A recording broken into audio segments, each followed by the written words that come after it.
Hello. Hi. Welcome to the podcast. On this episode, we're talking to a new friend of ours, Sam Provenzano. So Sam has been in the fundraising world for the past 11 years, mostly specializing in large gifts donations. And that's where this conversation really stemmed around. He's just started a new business and a network community on LinkedIn called Next Gen Fundraising, which its goal is to basically help fundraisers become more active and tell their story on LinkedIn. Yeah, and this conversation really kind of centered around how do you utilize the greatest tools that we have for connecting and growing your business and your personal brand, and that is LinkedIn. So it's a great conversation. You can watch this conversation on YouTube, and if you're already watching it, it's coming right up. Or you can always listen on Buzzsprout, podcasts, any podcast directory that you can think of. We're on it. So enjoy the show. Enjoy. We're in conversation with Sam Provenzano. Sam, we usually start off with you giving us a little information about, who you are and what you do. Sure. I've been in the nonprofit world for about 11 years. And before that, I was a reporter and news anchor. So I love to dig for stories. And, just recently, I launched a business called Next Gen Fundraisers, where I really help fundraisers get seen, heard, and connected on LinkedIn so they can share their stories. They can share, tips and strategies just like I did, so they can get seen and connected to the right people. LinkedIn there's millions of fundraisers on LinkedIn, so you have to be able to separate yourself. Mm-hmm. So I work with clients to, get them seen, get them heard, get them connected, so they're part of the conversation. Yeah. And that's such the only experience I've had with nonprofits, except for, doing some shoots for them, was I was an intern at the Ensemble Español Spanish Dance Theater, and then also at Northlight, which is a theater up in Skokie. And there are two types of director of developments. There's the ones that are never there because they're constantly out at lunches and stuff. And I took it as this was my direct supervisor at Northlight. I was like, she's never here. Yeah. And I've been working on the same thing. I've been beautifying this Excel sheet for whatever reason, because that's what she asked me to do for the past 4 weeks. Or there's another one who's out in the back chain smoking the entire time. Yeah, see, I'm out and about in the field. So what I used to do, I worked with major gift fundraisers, major gift prospects. So those folks had the ability to give $50,000 or above. So I've closed gifts from up to $565,000 to $25,000 gifts, $10,000 gifts. And you call them major gifts, but everyone's has a different threshold for what a major gift is. But at the end of the day, a $10,000 gift is major. Yeah. And I think, I think we get so caught up in the numbers and the metrics, but it's really about the relationships. And when you build those relationships with the prospects and the donors, that's when things start really happening. Yeah. And we've mentioned that plenty of times on the podcast about how important relationships are for some sort of an ongoing thing. And just like with anything else, you're only going to donate to a cause or to a nonprofit, whether that's a theater group or anything else, because you believe in the mission and that you want this to be around for a long period of time, right? Yep. If you feel like you're giving your money and it's going to be gone next week, then you're not going to do it, Yeah, absolutely. I mean, that all makes very much sense. I mean, it's really about the relationships, and that's what you can't get away from that. I think for a couple of years, we've been hearing more and more about building relationships, authentic relationships, but that's taken time. It's become very transactional. Like you're at an event, you give here, or, someone just, mails you $1,000 check. Well, when someone mails you $1,000 check out of the blue, you first call them, you thank them, and then you try to set up that meeting so you can learn a little bit more about what prompted that gift. Yeah, right. And that's when you get the magic juice is going, and that's when you build that philanthropic bridge. So when I can find out what the donor's passionate about, and when I can find out what the institution can do, and you can bridge those gaps, that's really when the magic sauce happens. The major gift officer is the secret sauce. Yeah. You are the secret sauce, so it's really up to you to, continue on with that relationship, represent the university or represent the organization to the best of your ability. And it's really, you're the one out there meeting with the people, and that's a big responsibility. Yeah.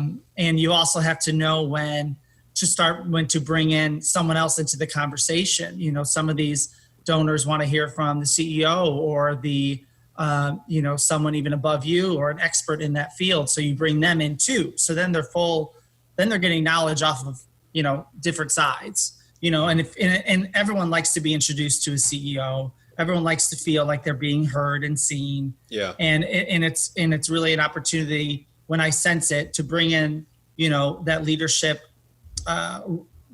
person or that CEO into that next conversation, bringing them to lunch, have them talk more about the mission, not just me, have them talk about it. And when you do that, then they're feeling even more connected. The more people you can connect them with in the university or in the organization that you're working in, the better. It used to be just me. But now it's about collaboration. I think it's really important to have a collaborative team, a team that knows when to jump in and help each other out. And that's really what being a major gift officer is all about. Yeah. It's interesting in this new world. I'm interested in your opinion on it. Is that there's such an opportunity to raise money or to reach a wide variety of people, a wide web of people across the internet. And what's ended up happening by mistake is that people are just pushing out and relying on automated outreach and automated, gift getting, whether that's through a fundraising platform like Indiegogo or something like that, where you're like trying to raise money for something. And I'm interested because what got lost was the human element. And then what we started to see was just people looking and asking for money because like, well, why wouldn't you give money to this? This is the greatest thing on the planet. Or it's COVID-19. We need your money now. You get all these appeals, and some of these appeals are so scary. It's like, are they going to go under? You don't want to scare your constituents or your donors and prospects. You want to make sure that you tell them that, hey, we got this. If you're interested in, COVID-19 relief, this is where you can donate. But it shouldn't just be about COVID relief anymore. And I think they're trying to make that switch again, because as the world continues, like you said, it's really about being on the ground and meeting with these donors. Yeah. It goes off to that quote. It's like, how do you move a mountain? You begin by carrying away the smallest stones. And I think a lot of people see the internet and how many people they can interact with as this huge undertaking. And the best way to do that would be to get as much automation in there. You want to tackle the whole thing, and then you end up not really hitting anything that you wanted. So it's about building those relationships and understanding that patience is a virtue. Absolutely. Even in this world where you can be connected with someone halfway around the world and there is no lag between the conversation. Absolutely. And it's really about that networking piece too that is so important for fundraisers. They need to be seen, they need to be heard, and they can do that on LinkedIn. And that's where I kind of help fundraisers there's so much noise on LinkedIn. How are you supposed to be seen and heard when there's millions of fundraisers who are looking for jobs, or there's millions of fundraisers in general? LinkedIn allows you to do so many things. You can connect with donors. You can tell your story. You can tell where you want to go and where you're going. And that's kind of what I do with my Be Seen, Be Heard package. I have a one-on-one 30-minute session with them. I hear their origin story. Where do they want to go? Where do they want to be? And then I help them construct that very first post right away. So then they're getting ready to construct their first post. They're making an introductory hello on LinkedIn. And then once that first post is up, you've said hello. And now it's time for us to work together on your second post, on your third post. And while I'm simultaneously connecting you with other superheroes in the universe, other philanthropic superheroes, leaders, so they're getting connected, they're getting heard, they're getting seen, respected, they're part of the conversation. And right now, I think a lot of fundraisers are afraid to really speak out about what they're doing. And I think that's a huge opportunity for fundraisers to further their missions and to garner the attention of their counterparts.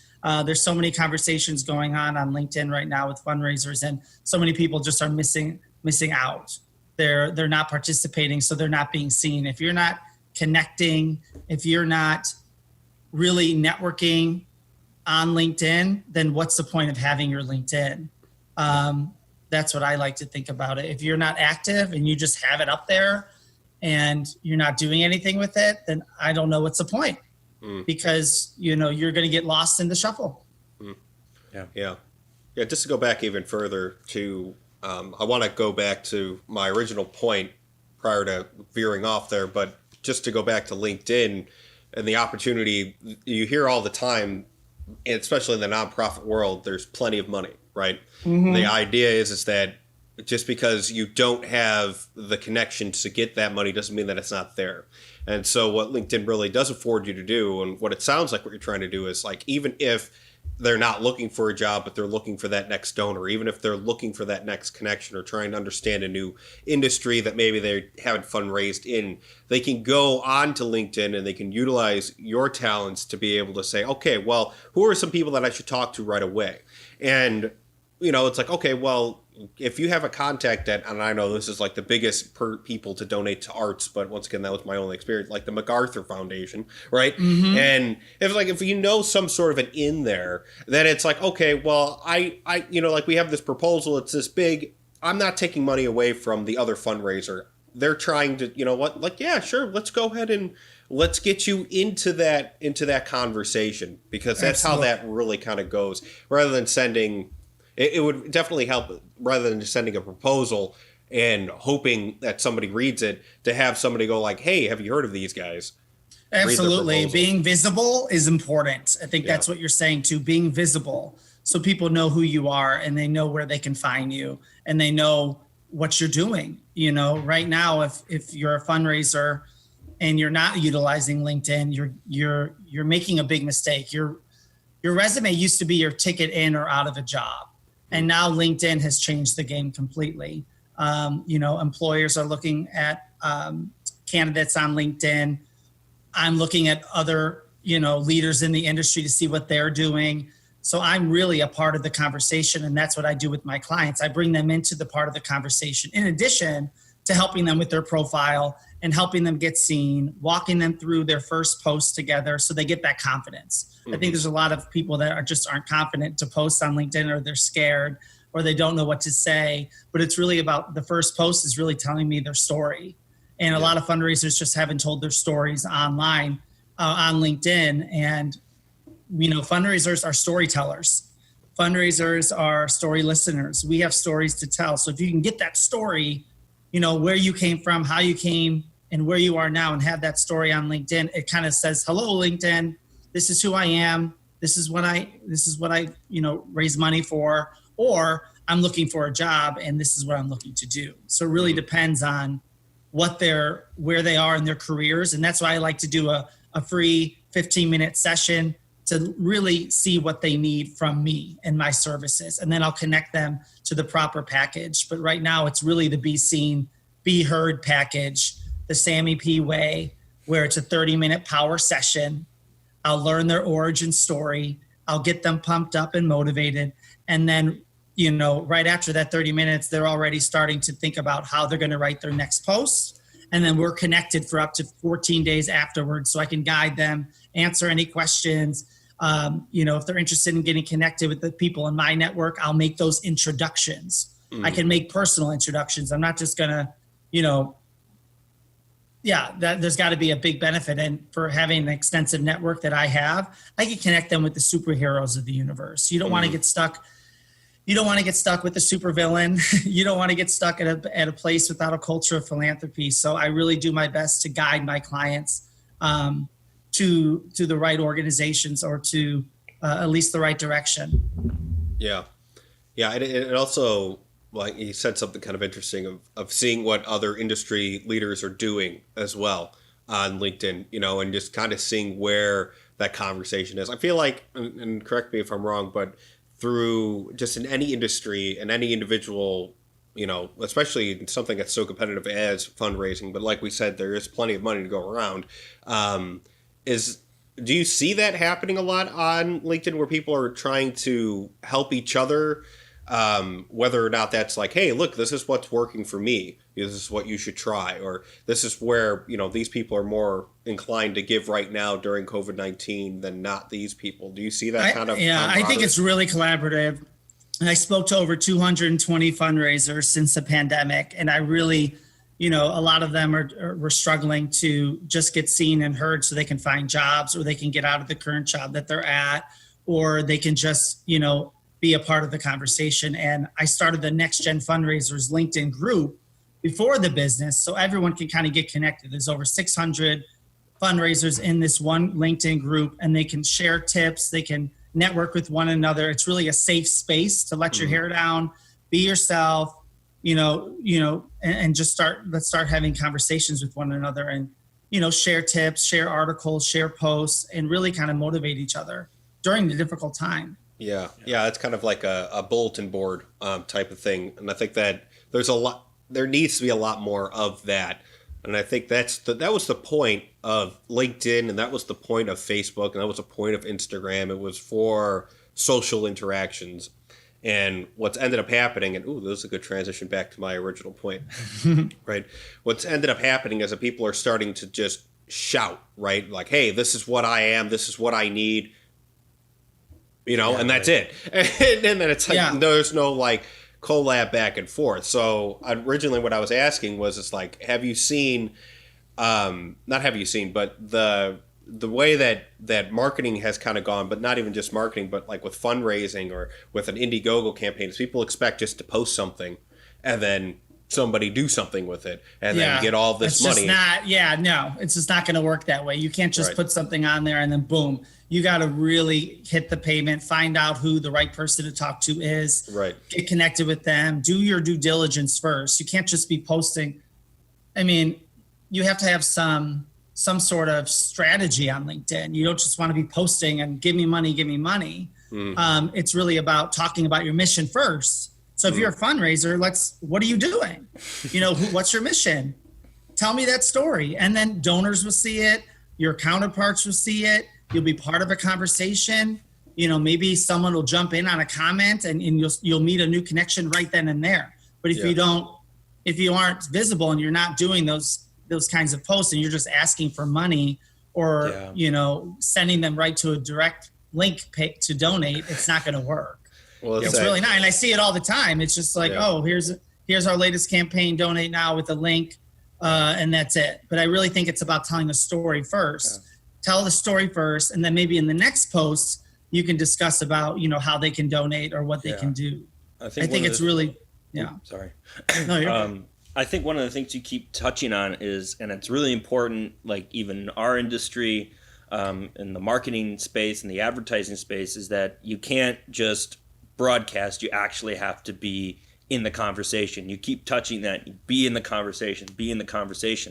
And that's the only way you're going to make connections. It's like, and this was an analogy that someone used, like one of my teachers in English class used in college. He was like, if you're going to go and write a critical essay about a piece of literature, you're coming into a conversation that has been going on for the past 200 years. Mm-hmm. You can't just start say, this is what I think. This is what I think about the thing. And that's what really prompted me. So when I lost my vice president role last December, I really kicked it into high gear and started just offering strategies, free tips, free, whatever it was, just so I can be a part of the conversation. And lo and behold, I went from 4,000 followers to 8,000 followers in like 3 months. Mm-hmm. So I think, and then I started the business. So it was that snowball effect. It started off with me saying, I just wanted to find a job. I wasn't looking to start a business. So I started connecting with other nonprofit leaders, networking with them, having phone conversations with them and listening to their stories. And so many of them were just having problems being seen and heard on LinkedIn. They were just like, I'm stuck. Where do I go right now? And that's when I can come in and help them kind of hone in on their skills and what their networking strategy is going to look like. And, and it's really not rocket science, but it can be difficult. And it's in a very intimidating world on LinkedIn. This isn't Facebook, it's not Instagram. So it's really important to represent yourself and have a strong profile. And then in addition to having a strong profile, having strong networking skills on that website. And that's, adding connections. I had a client first, let me give you an example, a client that was a grant writer. She was looking for a job, but she's never really posted on LinkedIn before. So all she was doing was saying, I'm open for work, looking for grants, but it wasn't being seen and heard. But I had her then tell her story and why she became a grant writer. And that got her getting attention from other people in the fundraising industry. And now she's getting job interviews, she's getting job offers, she's adding her connections, her posts are being viewed. It really was that all it took was her telling her story. And that's what I coach is telling their stories. And then from there, once you say hello to LinkedIn, don't just go away. You just got all these, all this attention. Now it's time for your second post and your third post or your fourth post. And each post will have a different kind of message to it, but it's a continuation of your hello. And then 5 weeks later, you've probably doubled your connections. You're being seen, you're getting job offers, and you're also connecting with mentors. You're getting mentors out of this too. So, and donors and prospects, because their donors and prospects are also on LinkedIn. And if you want to start getting meetings with those people, you better have a strong LinkedIn profile, and you better have the confidence to say hello and say, hi, would you be interested in, meeting me for coffee to talk about, whatever organization. Like, it's not just you're not just reaching them out on an email anymore. You're reaching out to donors directly on LinkedIn. Right. So, they're going to know a lot about you right away. And if you don't have a strong LinkedIn presence or a strong LinkedIn brand, what's that message sending? I'm not sure. What is the message? They are looking for a job. They want to see people that are still involved. They don't want to see people that haven't done anything in the last 8 months because they've been out of a job. They want to see employees that are future employees that are involved, that are in the discussion, that are, obviously connected towards other, connections that they know. It's really building that network. And it really starts with your first post. And the first post is always the most difficult. And that's why I try to help them with that. And then from there, I follow them for up to 14 days to make sure that they are on their way. And that's really important to have someone in your corner when you're really starting to utilize LinkedIn the way you should. Yeah. Well, what you just mentioned was something that we've been hearing a lot across all industries, which is trust and building that trust. So maybe we can kind of rap a little bit about trust. I was going to try to do a little bit of a rap about trust, but I stopped myself. You must trust you must. Trust you must. There you go. Trust you must. I was thinking thrust, but I don't know. I don't know how you could fit that into an interesting rhyme about trust. All right. What do you guys think about LinkedIn? How do you two use it to network? Are you happy with what you're doing, or do you still think you need to do some work? Well, and that's kind of where I'm going with the whole trust aspect of it, is that it depends on who you're connected with and what you're resharing and what you're commenting on in the specific industry. That shows that if people go to, this happens all the time, and we get lumped into other video production companies in Chicago. Yeah. Right. And they all say they do storytelling, and they all say that they're innovative, and they all say that they're, screenwriters, and they all say that they're all this bullshit. And we actually do storytelling, but because it's so overused, it's lost its meaning. Yeah. But when you look at the people that we associate with, the people that we've partnered with, the people that we are in conversations with, podcast plug. Yep. It's a big podcast world. You guys got to support each other. And I'm sure you're networking with other podcasters. Sure. And that's what you should be doing. Just like fundraisers should be networking with other fundraisers. Just, you never know where that next idea could come from. Your next guest could come from. Right. You just never know.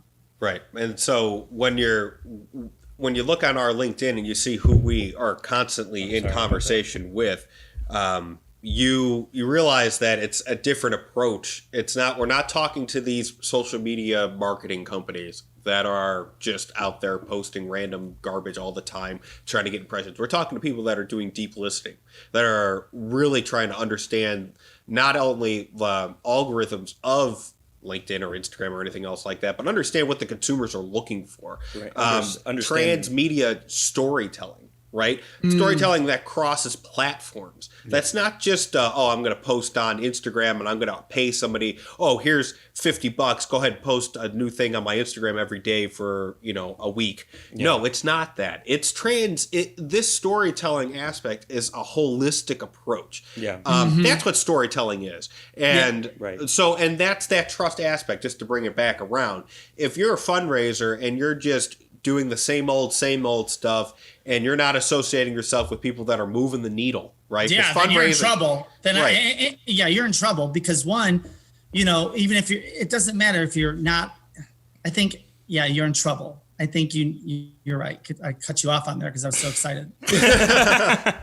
Right? Because there's, no matter what, in any industry or any facet or any job, it's constantly evolving. So how to fundraise via LinkedIn, how to do that stuff. There's going to be a lot of bad advice out there, but there also people that are going to be like, look, this isn't just me and hypothesizing about things. This is actual stuff that's working, and this is the reason why it's working. It's got a deep philosophical root to it. And I think one of the things that you're kind of touching on too is like, if you're not the great thing about these social media platforms is that it kind of cuts away the barrier of who can be a thought leader. And if you're on it, you're networking, you're in that conversation, you can become a thought leader in a place that you would never have originally been able to. And that's what I think happened to me. I had no intentions of being a thought leader. I had no intentions of starting a business or a LinkedIn group.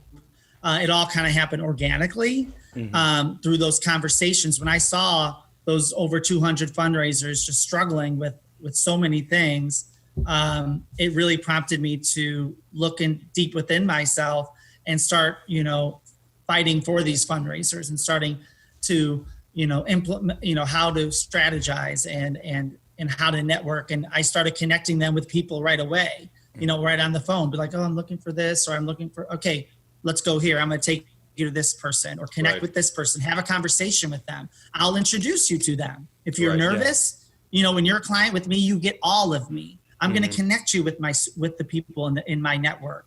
If you have questions about people in my network, I can answer those questions. If you're interested in a job and you notice that I know that hiring manager, I know someone that works there, you can have a 15-minute conversation with them first before you start applying. I think people need to have those small conversations first before they start applying for a job. It's good to have a head start on the culture of philanthropy, the leadership, where they are right now, how deep in the hole are they in. You don't want to set yourself up to go to a place that isn't ready, and you don't want to set yourself up for failure, either. Are the goals realistic? And I give advice to that. My clients, when they get job interviews, I ask them those questions. How did the job interview go? Did you feel comfortable? Did you, feel like they, see you as a big part of the team, and are your goals attainable? Why would you want to go to a place where your goals aren't attainable? Or why would you apply to a place that is, just above you? You're not, if you're a new fundraiser and you're applying for a director position, you're not going to get it. So at least you can avoid, because you don't have 5 years experience. You're not going to get that position. There's too many talented fundraisers who are ready. And that's why, it's competitive right now. So the positions that are out there right now, there's hundreds of applicants. So that's what I think LinkedIn can really take you to that next level. And, you can start networking, and I bet lo and behold, someone from that organization will check you out on LinkedIn and see what you've been doing. Yeah. And they'll see if you've been active, have you been sitting on your butt the entire pandemic, or have you been in the conversation? Right. And when and I think when you're in the conversation, it's going to really be beneficial for you in the long run. And it can't hurt to connect. Yeah. It's really about networking and not being afraid to have your voice in the conversation. It's not even just about being active might be misconstrued as you posting all the time, but that's not even close to what it's about. It's about commenting and then being active on other people's posts. Absolutely, supporting them, because the first hour, here's a tip, the first hour of your LinkedIn post is the most critical. Okay. And that's why I teach my clients, you need to get comments. Okay. Your job is to get comments underneath that post. And sometimes you got to go back into your own post and write a comment to get it back up onto the algorithm. So when you see you can go on LinkedIn and go into all activity and you can see the latest post I made. You can see the latest comment I made. And that's what I do when I'm looking at other people. I'm looking at their latest posts and then I'm commenting for them because my 8,049 followers, if I comment underneath their story or their post, it's going to help them get seen and heard. Sure. And then you hope they do the same thing for you. Right. So, and that's how we can support each other as fundraisers. When we all have stories to tell, we all have places we want to go, but we got to support each other.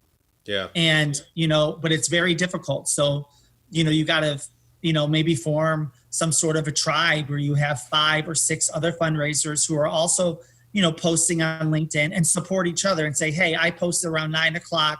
Stay tuned for my posts. Set a time when you're going to start posting. Don't just post every day all over all day long. Then you're wasting your energy.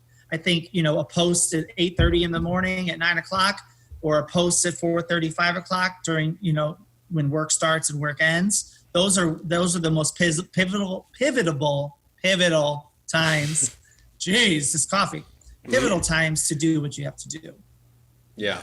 Yeah. It's joining the conversation and then it's joining the conversation. Then some people, and you don't want to just start connecting with everyone either. That's not the way to network. You don't just start connect. Yeah. No, see what they're doing first. Right. Comment on some of their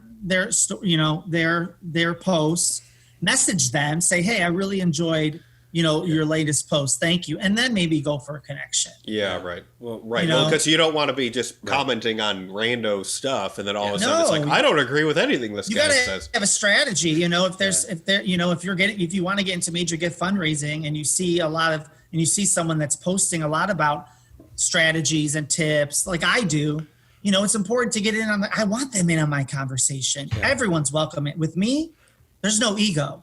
Yeah. There's no ego here. That ego left when I was like 25. Okay. I'm here to empower fundraisers. I'm here to get them seen and heard. And the best way to reach me is really just to get that 15-minute consultation. Yeah. Book in that session. If I can get them to book in a session with me, I can walk them towards a road that will lead them to more connections, more profile views, potential job offers. Prospects are maybe starting to pay attention to you as well because, once you start developing a relationship with a prospect, it's okay to add that prospect on LinkedIn. A lot of my major gift prospects were were on my LinkedIn. There still are, and they're seeing what they're watching my posts. And if they see that I'm proud of where I'm working by showing some of the things that we're doing in the organization, I think that's going to help that overall conversation because I remember back in the day when I would post about when I was employed and I would post about, major gift strategies, they would see and they would comment, hey, Sam, I really enjoyed your post the other day. And that's coming from a donor. Yeah. So that was unexpected. But the donors and prospects are on LinkedIn as well. They're just as human as you are. And, you've got to represent yourself. You've got to really look and say to yourself, does my LinkedIn profile represent me? Mm-hmm. And if it doesn't, let's get to work. Yeah. And then when you're ready, and then when your profile's ready, we can really start promoting who you are by posting and by networking, because some people aren't ready just to jump right into networking because their LinkedIn profiles are really just blah. They're just there. They've used LinkedIn just to find a job. That's what I used to use LinkedIn for. Yeah. Whenever I needed a job, I would just go on there and post, hi, everyone looking for a job. I look at the job boards and that was it. Mm-hmm. Now it's sharing tips and tricks, wanting people to connect with me, urging them to join my team. And so the messaging has changed a little bit. So I think when you're just giving tips and tricks, you get into a rhythm, but then you have a business and now you have to promote your business at the same time. So I'm learning how to create and structure my posts so that people understand what's happening here. Yeah. Because for so long, it was just Sam providing tips and strategies, helping people find jobs. There wasn't any business plan, but now I can get them into something join my Be Seen, Be Heard package, and then we'll take the rest from there. Yeah. Well, even it's really easy. It's not as hard, it's really simple. After that 30-minute conversation, I mean, those fundraisers walk out feeling much more inspired and confident. And in about a day, and then they construct their first post, they send it to me, and then they're gone. They're on their way. Yeah, they're on their way. They said hello the proper way. And now it's time to build off of that. And maybe it's not posting every day. Maybe it's once a week they'll start posting. Sure. Or twice a week. They don't have to do what I've been doing for the last, 6 months, posting 2 times a day or more. But that got me, all that work, all that discipline got me seen and heard by the right people. And it really made me feel like a part of a community. And that community I still thought was lacking with fundraisers. So I started the LinkedIn group. Yeah. And now that LinkedIn group, I see a community of fundraisers that are different, that are not just out for the money, that are next gen fundraisers. Mm-hmm. And next gen fundraisers isn't about age. It's just about being a human. It's about looking at philanthropy in a different way, not transactional, no egos. It's really about bouncing ideas and really networking and helping one another. It's a response to the automated form and transactional form that happened just based on what happened over the internet and how easy it was to just see numbers rather than people. And now we're starting to see that human element come back and be necessary. Yeah, well, it was a bad place where we got to. And now we're getting to a point where it's a threshold, right? As you're going to see a lot more crazy. I just read an article that was posted by Tom Kennan from the Wall Street Journal that was talking about how people are paying for, no, it wasn't Wall Street, it was Forbes. It was paying for impressions, right? And all this other stuff, and how, these marketing companies are just making, hand over fist on impressions that really nobody ever really sees. It's like, when's the last time you clicked on the banner ad? It's like somebody's paying to put that up there. But that's that lack of human element, and now it's going to start to reverse back. And it'll come back again because everything ebbs and flows. You're right. I think it's like, I think it was like someone, one of the candidates for president, Andrew Yang, he was talking about how there's at a certain point, technology has taken away our humanity to a point where it's really about transactions, and how now in the economy, whether a human isn't is no longer valuable as in the pluggable economy. Like a human worker isn't as efficient as the robot worker. So we're losing that. Like, it's like, we're manufacturing we're creating a GDP that is higher than it's ever been. Yeah. But more people are unemployed. It's like, it's like those two things aren't, it's like, unless the technology can help us support each other, it's like humanity has to be a plug-in in that big. Absolutely. And that's why I just love LinkedIn, because you can do anything you want on LinkedIn. You could represent your organization. You can find a job. You can find connections. You can find a network. You can find a community. You can do so many of those things on LinkedIn that really bring the human element. It's pretty amazing. I've secured so many meetings in the past just through LinkedIn, and that was they weren't responding to emails. They didn't respond to my calls. So my last ditch effort was LinkedIn. And that was a couple of years ago when people were a little taboo about it. Mm-hmm. But they're on LinkedIn and they respond. So it's really a great opportunity to really build your prospect pool and really connect even deeper with your connections and donors, because sometimes your donors and prospects are posting things themselves about their work. So it's good for you to go into their stuff and say, hey, great post there. And then they see that you're really invested in them, not just in getting their money. Yeah. Well, you had mentioned that, a donor coming and saying, hey, I really enjoyed your work, or whatever you had posted, or whatever you had commented on, whatever you had shared. And it might seem a touch strange, but also think about, like, they invested money basically in you, right? It was because of you that they gave you the organization that you're working for at the time money. And so it's like, wow, hey, look, they're actually trying. Yeah. Yeah. And how important absolutely. that is. Absolutely. It's crucial. Absolutely crucial. I love Yeah. that. I love that. Yeah, because what Steve Adams, one of the people that we had on the podcast, is a producer, said that people think that people with money are stupid, but they're not. They have money for a reason, and They do. They're very going to, strategic. right. Yeah. And so why invest, or why invest in an organization? Was it because of Sam? Was it because of the mission? Was it a combination of both? More than likely, right? I think it's a combination because, the major gift officer, the person that's in front of the donor, they're the face of the institution. Yeah. And you're representing them, and what comes out of your mouth will come out of their paycheck.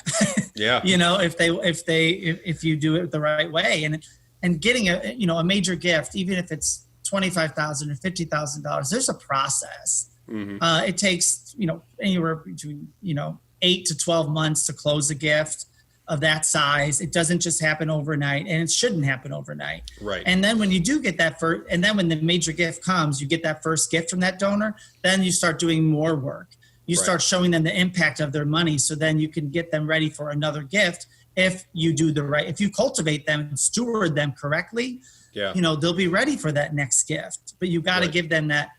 You got to give them that respect, that time, and allow them to share their stories and the impact that this organization may or may not have had on them. You'll meet a lot of donors that just say, I'm not interested. I wrote a check for a friend, and that was the only reason why I made $1,000 connection. And you say, thank you so much. And you disqualify them from your major gift pool because they're not major gift prospects. They gave for a different reason. Mm-hmm.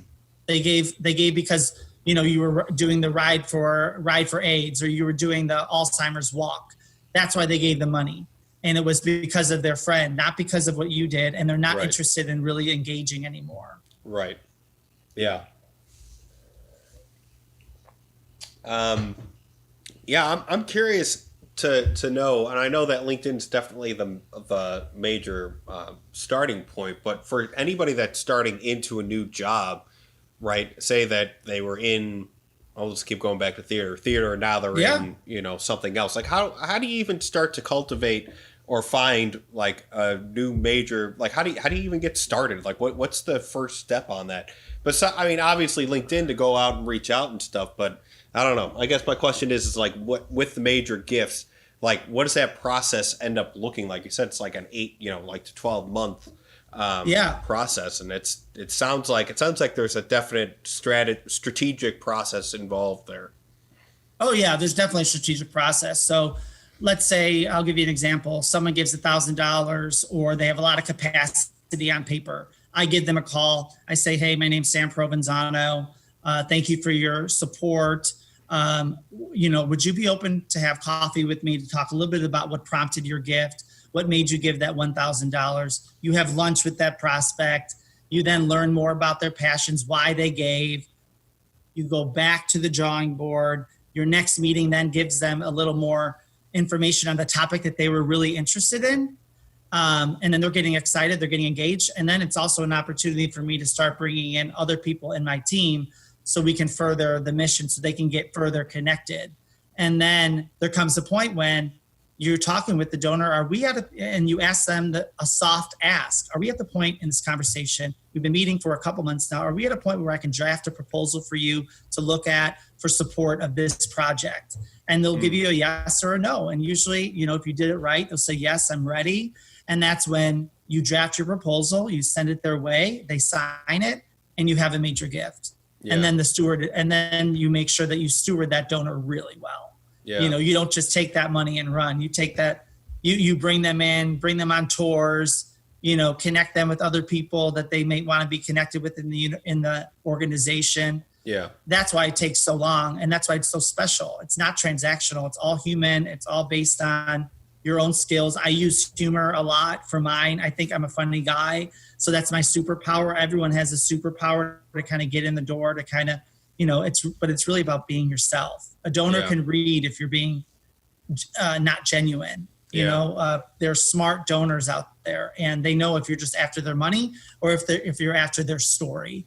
Yeah. And when you're after their story, the money will trickle down, I'm sure. Yeah. Showing that impact after. Impact is impact. This is what your gift did. Hey, if you're a part of a university, we got a basketball game, here's some free tickets, join us and really get them into the culture. Yeah. It's so much. And that's why I love major gift fundraising, because it is a process and it does take a lot of one-on-one quality time with that donor and getting them to feel comfortable, to trust you.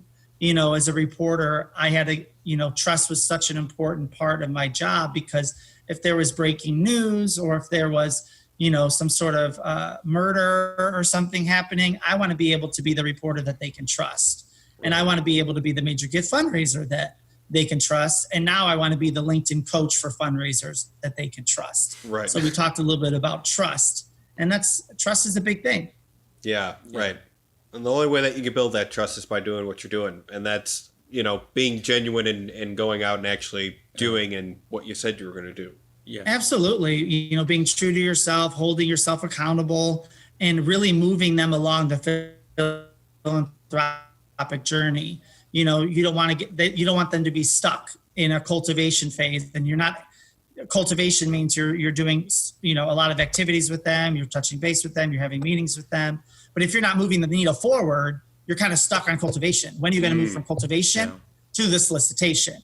And that's what it takes, using your skills and those keywords that they're using to know that, okay, I think they're ready to make this major gift. Yeah, right. That's the biggest shift from cultivate to solicitate, Yeah. And solicitation has a kind of a nasty sound to it, but it does. But at a certain point, and this goes to, I think some of our audiences, entrepreneurs themselves, this goes back to that whole thing, is like, when is the appropriate time to make that ask? And we were talking to Chris Johnson about that too on the last podcast, and it's, or rather 2 podcasts ago. It's that's a hard transition, but it's a necessary transition. Otherwise you're in that cultivate, give, and you can get taken advantage of. Absolutely. Like, you don't want to get, the cultivation process shouldn't take that long. If you're a good major gift fundraiser, you're asking the right questions, you're learning their stories, and you kind of know what their passions are about. What are they passionate about? Just, if I'll go to a university, just because they graduated from the school of business means that they're not going to give to the school of business. Maybe that's not their passion. There was one guy I met that, we were pushing to, give towards the business school, but he really had a love for music. So I realized that, and then I pivoted our conversation to his love for music. And that's where the gift came. He sponsored the music school. He gave a gift towards the music school because that's what his passion was. But so many people just see, they graduated from this school, and they're going to be interested in business or theater or whatever it is that they, whatever their degree was from. That's just not the case, and I think and that's why you have to have those conversations. What prompted you to make that gift, and things like that, and find out what their interests are. What other industries are they supporting right now, and where do we fit in that puzzle? Because I'm sure they're not, major gift fundraisers don't just give to one organization. Sometimes they give to multiple. Yeah, right. Right. Don't assume about don't assume. And that's something that we do as fundraisers in the beginning of our careers. We think that, they're going to want to do this and they're going to want to do that. And you're going to come prepared with all these, with the pamphlet and a folder and a little tchotchke, and you're going to give it to them. When all you really need in that first conversation is to listen and to engage.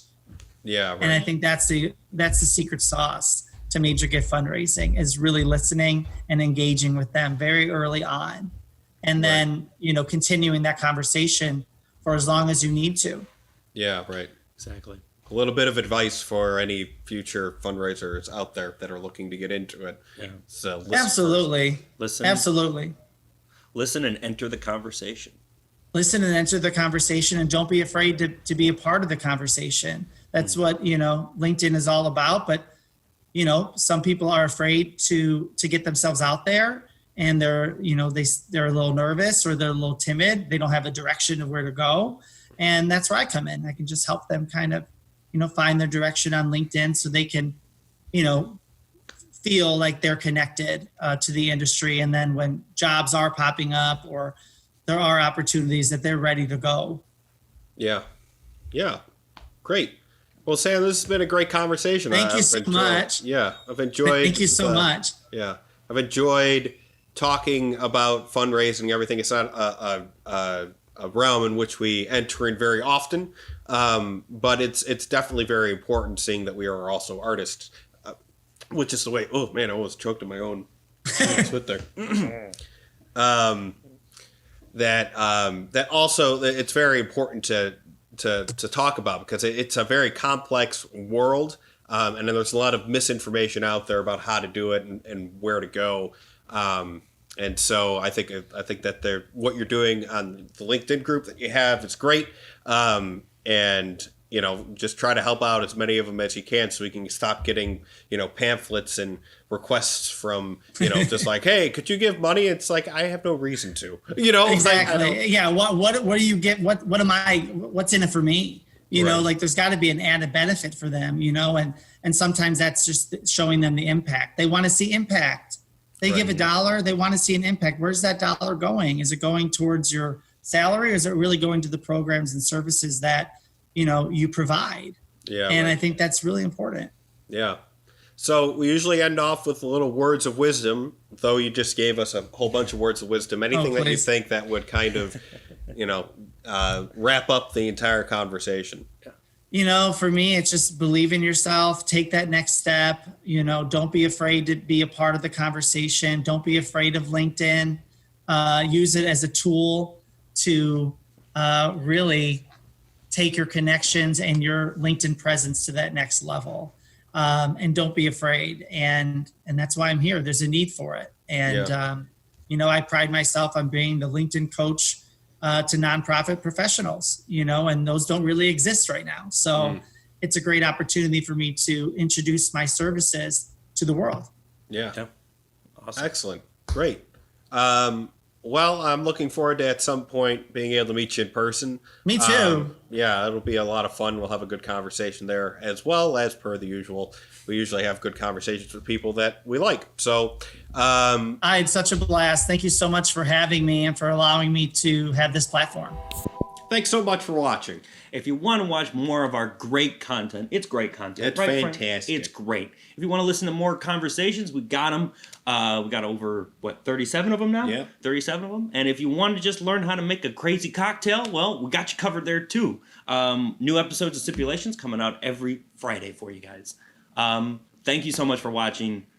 Really helps. Really, really humbles us, your support. Yeah, and it helps us continue to do it too. Yeah, so. right. Yeah, exactly.